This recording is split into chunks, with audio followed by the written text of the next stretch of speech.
Olá, amigo. Seja bem-vindo. Eu sou o professor Moreno e você está ouvindo o Noites Gregas, este podcast dedicado aos mitos e às narrativas que herdamos do mundo antigo. Ouvintes do Noites Gregas, meu nome é Felipe Speck. Sejam bem-vindos ao episódio 77, A Batalha dos Deuses. A gente terminou o episódio passado com o Hefesto humilhando praticamente o rio Escamandro. O rio Escamandro foi aquele rio que estava dificultando a vida do Aquiles. Aí a Hera, preocupada, mandou o Hefesto, que é seu filho, para resolver a situação. O Hefesto foi lá, provocou um incêndio, secou as águas do rio, queimou as florestas, e isso gerou uma briga generalizada, uma briga olímpica entre os deuses.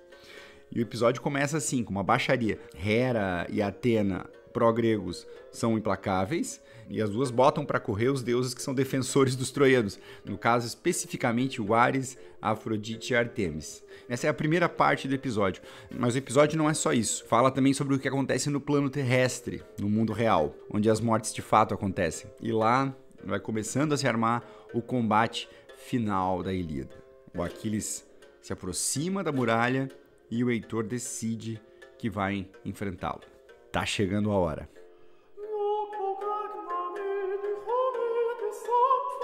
O professor Moreno veio agora da Grécia e me contou, mais uma vez, a maravilha que é aquele lugar. E me disse que tem uma nova turma saindo agora em fevereiro do ano que vem, de 2025. Daqui 4 meses. Dá para se organizar, né, gente? Eu já disse aqui e repito, eu fiz essa viagem, é maravilhosa. Se você tem vontade de ir, se você é apaixonado por mitologia grega e tem condições de ir, acho que esse é o maior presente que você poderia se dar. Grécia dos mitos e dos deuses. No finalzinho de fevereiro. Tem mais detalhes no link da descrição do episódio. Vou deixar vocês com o professor Moreno, episódio 77, A Batalha dos Deuses, logo depois da publicidade do Spotify.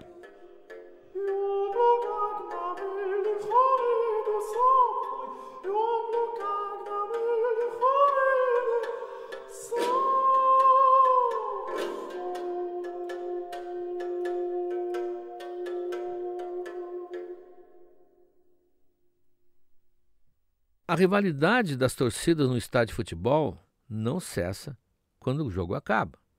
Antes e durante o jogo e depois, quando se dissolve uma briga aqui, termina arrebentando uma briga lá. É assim até terminar a movimentação dos torcedores. A Guerra de Troia tem sido mostrada aqui como o maior evento da mitologia grega.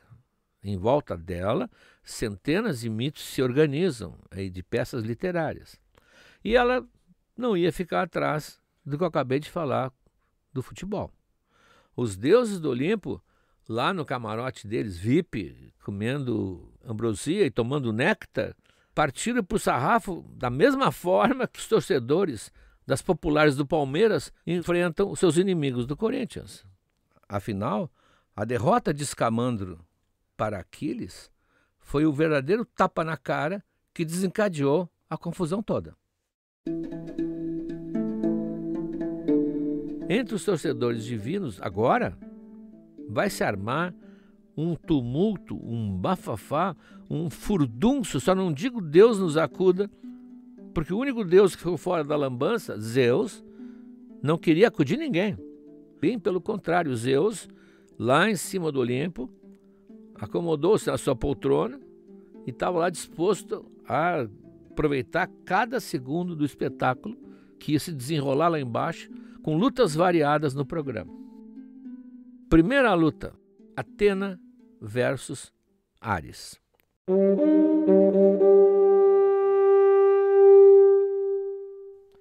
Bom, isso é uma velha rixa. Quem ouviu os episódios lá no início, dedicado a cada deus, esses fatos foram mencionados, evidentemente, só que agora estão reunidos no estádio onde eles aconteceram. Esses dois deuses nunca se bicaram, porque eles disputam um pouco a liderança de quem manda na atividade guerreira. Os dois são deuses guerreiros. Evidente que Atena é muito mais importante que o pobre Ares, mas ele também, ainda mais porque ele é homem e ela é mulher, ele se acha. Então, quando, nessa hora, começou a surgir a briga entre os deuses que torciam por Troia e os deuses que torciam pelos gregos, nessa hora o Ares achou que era ótimo para aproveitar para fazer um tira-teima. E já foi correndo em direção a ela, com a lança em riste e cheio de razões. Atena, lembra de quando você ajudou Diomedes a me ferir, dirigindo a lança contra a minha barriga? Pois agora tu vai pagar. E desferiu um golpe com a sua lança, que foi aparado bem pela égide, a famosa égide, misteriosa égide da deusa, aquela espécie de malha que ela tem, cota de malha sobre o peito, com a cabeça da Medusa. É evidente que a lança de Ares não fez nada, pois a égide é dita sempre como capaz de resistir até a um raio de Zeus. A força do golpe foi pesada, empurrou a Atena um passo para trás.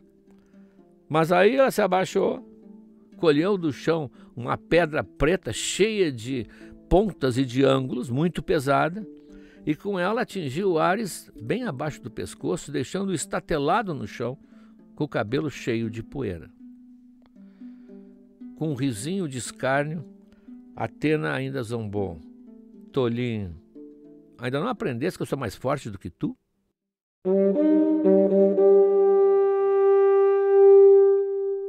Segunda luta vai entrar em seguida.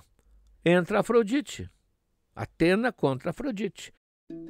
Afrodite, nós sabemos, tem aquele velho caso com Ares. O Ares é o queridinho dela. E ao ver o Ares desmaiado, a Afrodite vem a seu socorro. Ela pega ele pelo braço e levanta-o ofegante e vai conduzindo com gemidos para fora do campo. Atena estava distraída, não deu bola. Não estava preocupada, mas a Hera sim. Atena, filha de Zeus, olha lá aquela víbora ajudando Ares, o flagelo dos mortais. Rápido, vai atrás deles. Porque Hera, que tem muitas diferenças com Atena, sempre se une a ela quando se trata de liquidar Afrodite, porque foi aquela que as derrotou no concurso de beleza do Pomo da Discórdia. Então, nesse ponto, as duas estão sempre unidas. Então ela avisa, Atena, vai lá que ela está fugindo. Sem hesitar, Atena saiu correndo em direção a Afrodite e deu um forte soco no meio do peito dela. Afrodite desmoronou sem um murmúrio. E lá estavam Ares e Afrodite desmaiados na terra escura, enquanto Atena triunfava sobre eles. Que todos os outros que ajudam os troianos tenham esse mesmo destino. E de longe, Hera assistia a tudo com um riso divertido. Terceira luta da noite. Poseidon versus Apolo.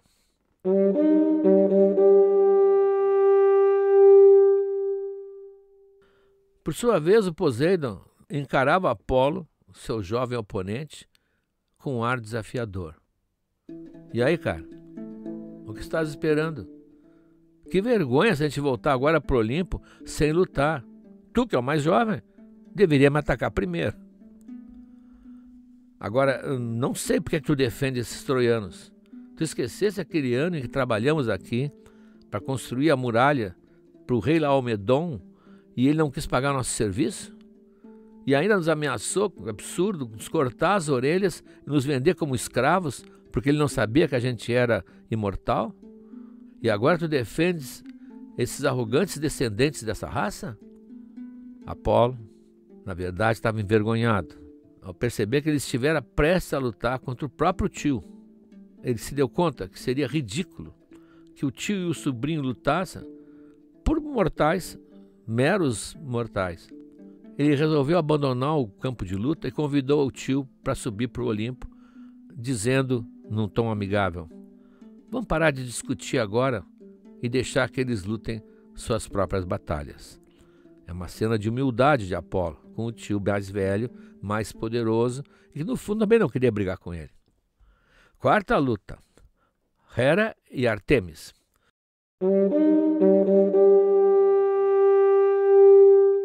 Ao ouvir o que Apolo disse, a irmã dele, Artemis, ficou furiosa. Quer dizer que você entregou a vitória sem lutar? Quantas vezes eu ouvi tu te gabares que podias enfrentar Poseidon no mano a mano, na hora em que bem entendesse? Onde é que está essa coragem? Apolo nem se dignou a responder. Ou fez que não tinha ouvido. Mas Hera não ia deixar passar o comentário de Artemis. Você quer lutar comigo agora, metidinha? Já vou te avisando que eu não sou um oponente qualquer.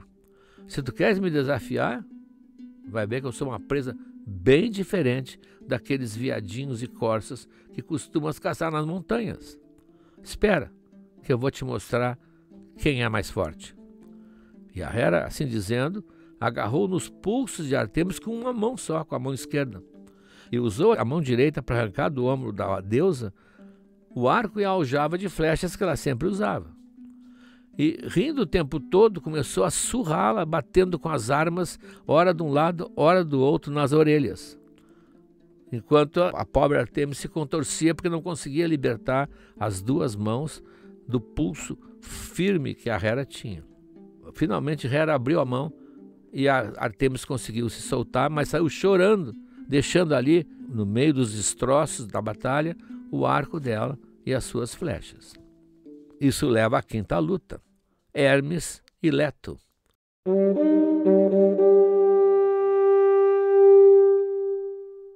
Leto, vocês lembram, é a mãe de Apolo e de Ártemis. Quando ela viu a fuga da filha e viu as armas no chão, ela se aproximou como mãe, foi recolher, que estava no chão, certamente dizendo: essa menina não guarda o que é seu. Ao vê-la, o Hermes, que seria o oponente dela, nós tínhamos visto no episódio passado, cada um tinha mais ou menos seu oponente. O Hermes se apressou como um cavalheiro a esclarecer a situação.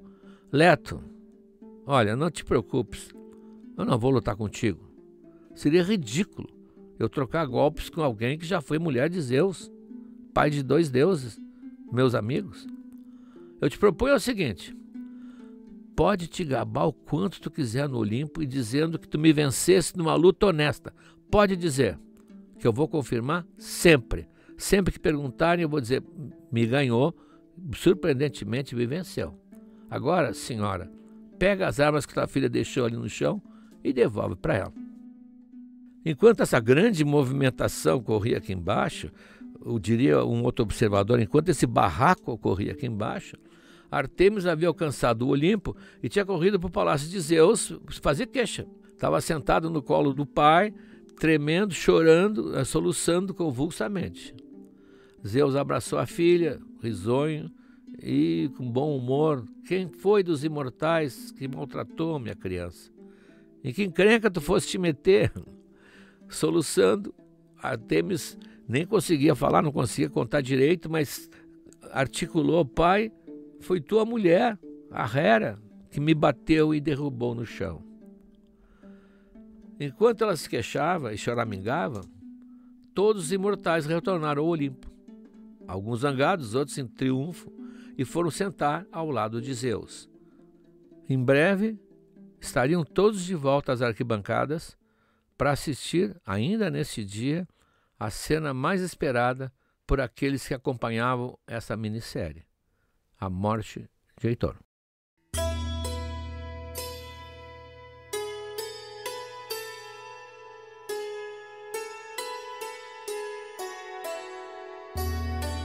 Correção, dissemos todos, mas Apolo não foi para o Olimpo. Ele voltou para Troia porque ele temia que os gregos, com aquela loucura do Aquiles liderando-os, conseguissem ultrapassar as defesas de Troia e finalmente tomar a cidade antes do tempo.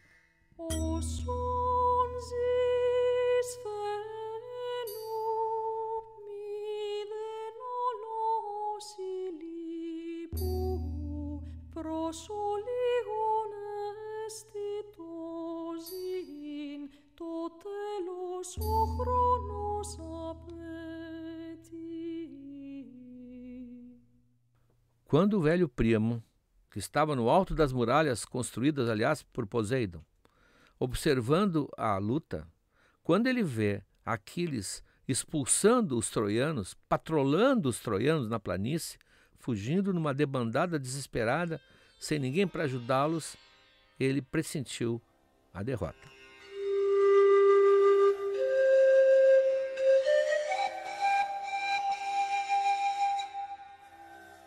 Gemendo, ele desceu com dificuldade de cima da muralha e gritou para os porteiros: abram os portões, deixem bem abertos, para quem quiser se abrigar, consiga fugir daquele verdadeiro selvagem que está lá fora. e fiquem atentos. Assim que puderem, fechem as portas e ponham as trancas de novo. Com Aquiles trancado lá fora, nós estaremos a salvo. Os guardas imediatamente cumpriram a ordem de Príamo e foi bem a tempo, porque os soldados vinham correndo, apavorados, procurando algum socorro. Eles entravam correndo pelos portões, com a boca seca de medo, ainda sufocados pela poeira da planície, ouvindo lá fora o rugido feroz de Aquiles, que, como nós vimos, era uma verdadeira máquina da guerra.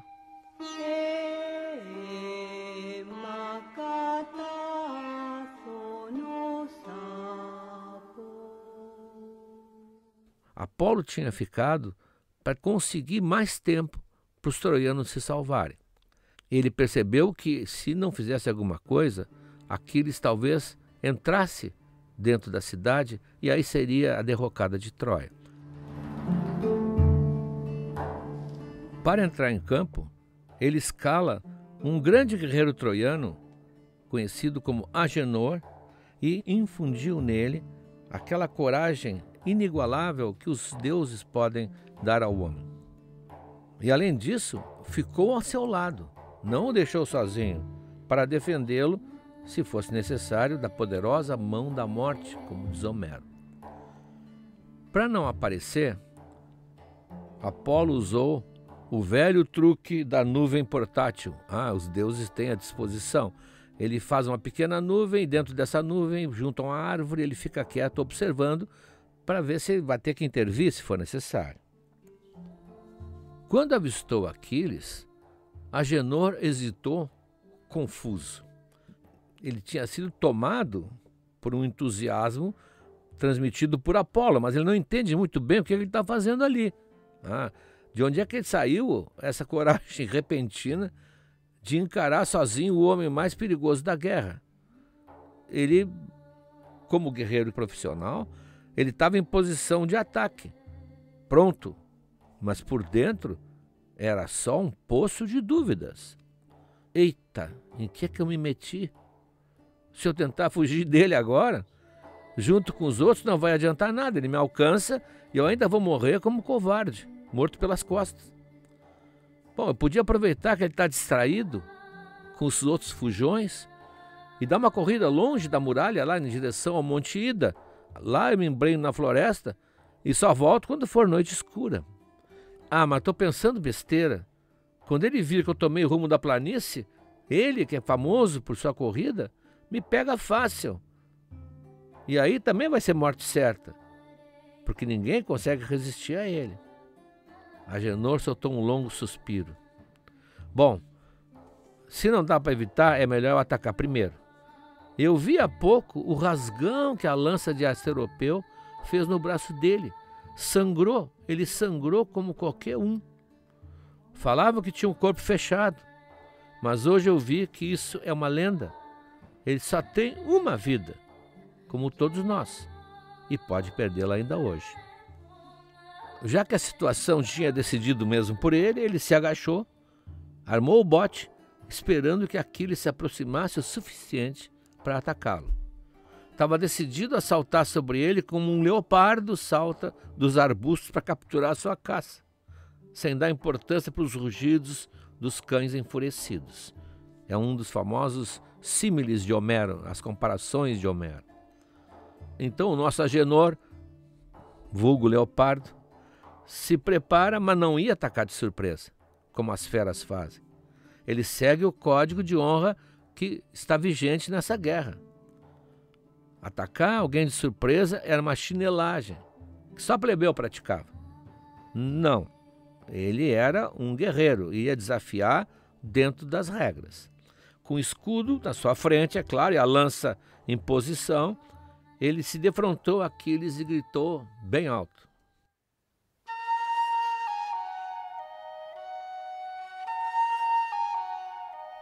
Aquiles, ô Aquiles, posso apostar que tu espera saquear hoje a minha bela cidade. Só que não, amigo. Vocês gregos ainda vão sofrer muito por nossa causa. E eu te admiro muito enquanto guerreiro, mas essa minha lança aqui vai te mandar para o mundo do Hades. Dito isso, arremessou com mão forte sua lança e atingiu Aquiles na canela, pouco abaixo do joelho. Num som metálico, a ponta afiada atingiu uma das novas perneiras que Tétis tinha encomendado a Hefesto. Se vocês virem o armamento de um guerreiro, e existem dezenas de kits nos museus da Grécia e do mundo inteiro, é a couraça, o capacete, o escudo, é claro, e as grevas, palavra antiga de Portugal, que são perneiras que protegem uma parte muito atingida, que eram as pernas. Então, a lança do Agenor bate em cheio numa dessas grevas com um ruído metálico, mas era um produto bom. Foi Hefesto que fez, made in Olimpo, e a lâmina só ricocheteou e foi se perder no chão sem perfurar a proteção. Aquiles deu o troco. E imediatamente partiu contra o pobre Agenor e teria destruído na hora, mas Apolo estava ali. E mais uma vez usou aquela nuvenzinha, o truque que nós já conhecemos, transportou silenciosamente para bem longe da luta. Mas o plano de Apolo era muito astucioso. Ele volta quase que instantaneamente já na figura de Agenor. Um Agenor fake, que aparece diante do Aquiles, que não sabe muito bem o que aconteceu. Foi muito rápido o momento de desaparecer e voltar, e sai correndo com toda aquela gana que o Aquiles tem, até porque ele foi atacado, como um guerreiro ataca o outro. É uma perseguição de gato e rato, mas Apolo, com fina astúcia, vai enganando Aquiles, atraindo-o através da planície, em direção ao rio Escamando de novo, mantendo-se sempre um pouquinho na frente, quase alcançado, para que Aquiles não perdesse a esperança de alcançá-lo e voltasse lá para a muralha. A intenção de Apolo era perfeita. Ele afastou Aquiles da cidade. Enquanto ele corriam para longe, os troianos que ainda estavam na planície tiveram chance de chegar na cidade sãos e salvos e, respirando aliviados, passaram pelos portões e se atiravam ao chão ofegantes. Só Heitor fazia pé firme diante do portão. Recusava-se a entrar, pois sentia que tinha chegado a hora de enfrentar o seu destino.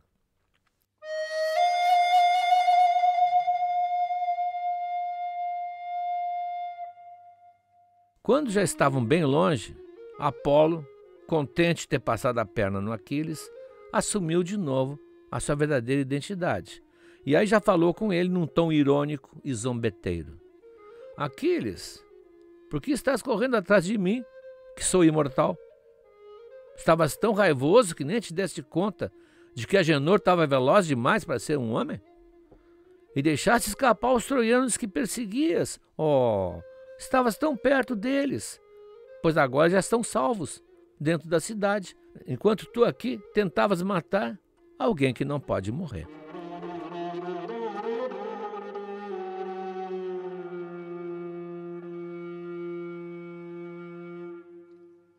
Aquiles acusou o golpe irritado.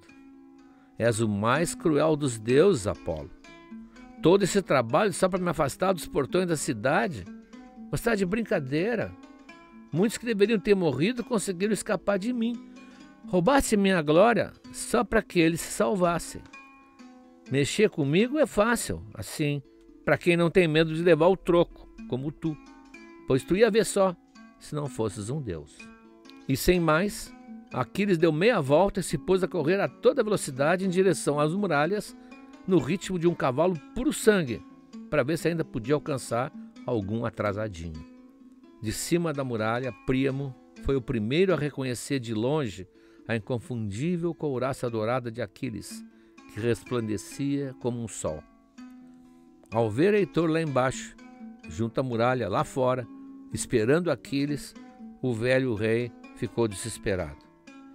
Estendendo as mãos em direção ao filho, tentou chamar a sua atenção.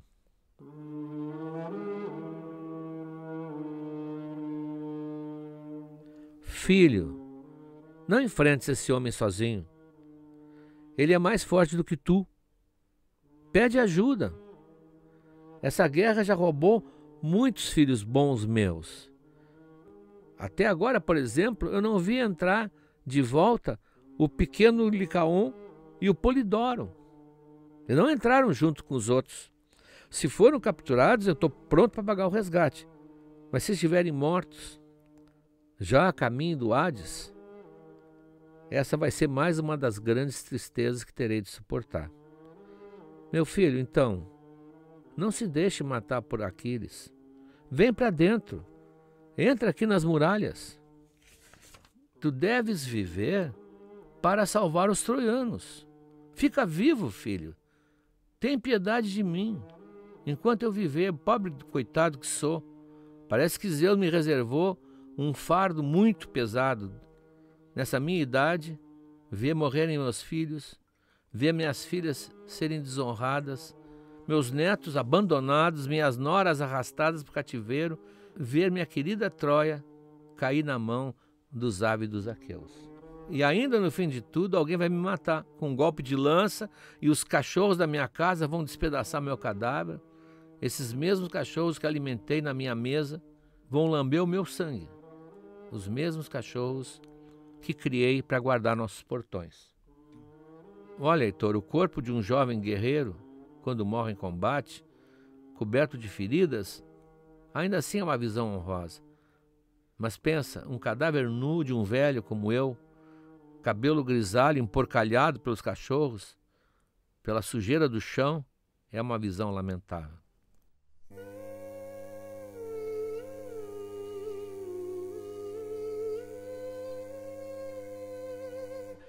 Enquanto dizia isso, Príamo arrancava o cabelo de sua cabeça branca, tentando comover o coração de Heitor com uma cena patética, mas em vão. Então veio se juntar a Príamo no alto da muralha a rainha Hécuba, a mãe de Heitor, e ela chorava copiosamente. Os dois sabiam, o pai e a mãe, que era questão de tempo que Aquiles chegaria, Heitor o enfrentaria e o desfecho todo mundo já conhecia. Desesperada, ela não sabia como convencê-lo, ela afasta as dobras do manto e desnuda o peito. Numa das cenas mais trágicas da Ilíada, mais humanas da Ilíada. Ela desnuda o peito e implora, soluçando: Heitor, filho querido, respeita o seio que te alimentou. Tem pena de mim, filho. Pensa em nós, nos teus pais, e vem lutar contra o inimigo, mas dentro das muralhas. Não enfrentes, querida criança do meu corpo, aquele guerreiro terrível que está lá fora, porque se ele te matar, nem eu nem tua rica esposa vamos ter o teu cadáver para lamentar, pois sei que ele vai ser levado para os navios gregos, onde os cães vadios vão devorá-lo. Todas essas lágrimas e apelos sinceros, no entanto, não conseguiram demover Heitor do seu propósito de enfrentar Aquiles e terminar ali mesmo, de uma vez por todas, essa história. Como uma serpente retesada antes do bote, ele assim esperava o inimigo, apoiado no escudo, parecendo firme como uma rocha, mas lutando interiormente com pensamentos conflitantes.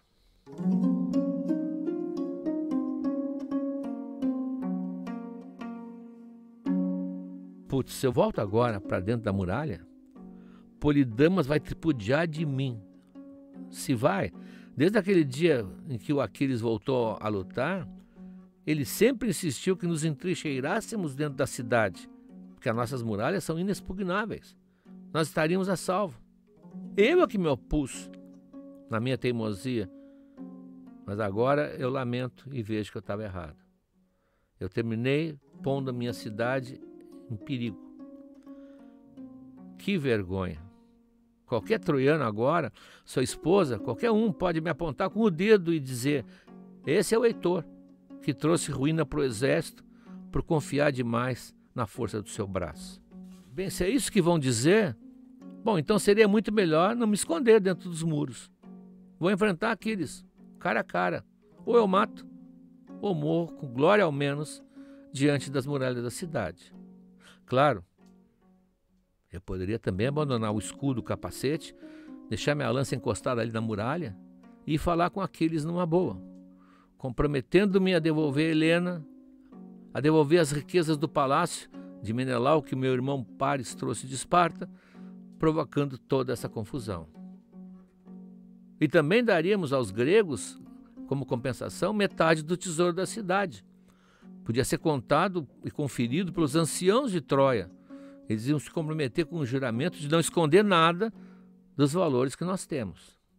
Mas que valor tem essas ideias?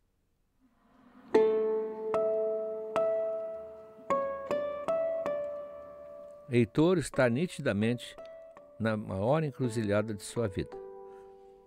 De um lado, a sua honra, o seu orgulho de guerreiro. Do outro lado, a preservação de sua vida junto às pessoas que ele ama. E nessa indecisão, quem vence é o guerreiro.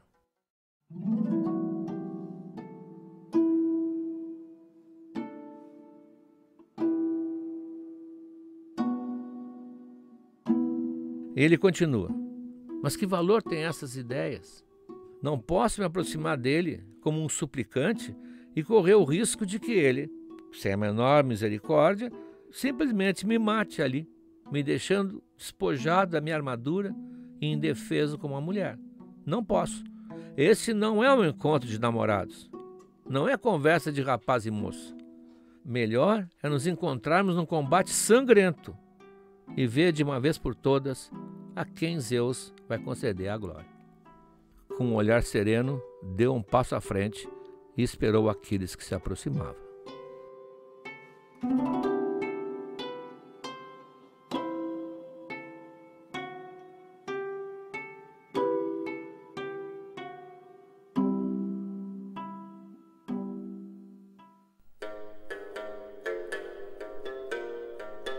Eu peço desculpas, mas nós vamos interromper aqui o episódio, porque para esse encontro dessas duas grandes figuras da Ilíada, o professor vai ter que gastar todo o latim dele. Então, o próximo episódio agora é exclusivo, dedicado a esse encontro.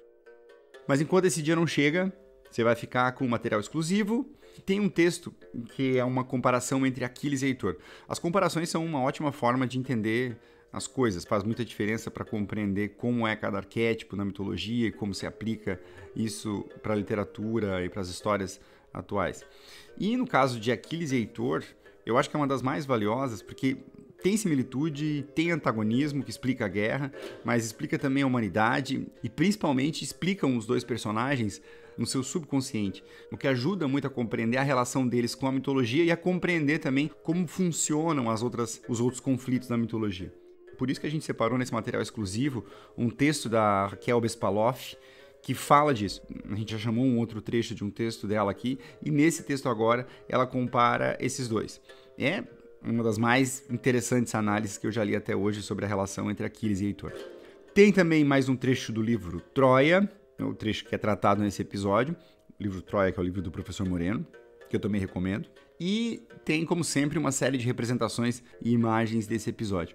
Destaque para as representações da briga entre os deuses, que, como vocês viram, é uma confusão desvairada e que, eu não sabia, me gerou muitas imagens e algumas até cômicas. Por exemplo, a que está na capa desse episódio é uma que a Atena está dando um soco na Afrodite, só que as duas estão com uma cara assim de café da tarde.